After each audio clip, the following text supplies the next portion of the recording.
Hello, dear subscribers, welcome to the channel.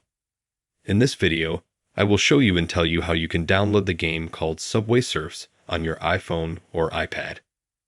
Please subscribe to the channel, put likes. Let's get started. For this, we need to go to the standard applications called Apple Store on our iPhone. After that here, we need to search box write the word Subway Surfs. There is a download. Find this application.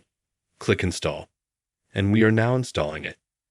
Look went like this download. It all depends on your mobile internet. If it is good, it will be installed very quickly. If not, it will take a little bit longer to install.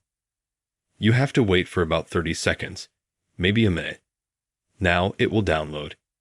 And after that, this application is absolutely free, will be installed on our iPhone.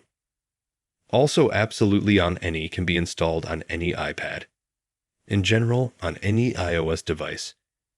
We can go to the main page and see how the download of this application is live. Now look, we go into it, it opens. It's downloading. After that, we can play from it right away. If you like this video, subscribe to the channel, give us some likes. Bye bye.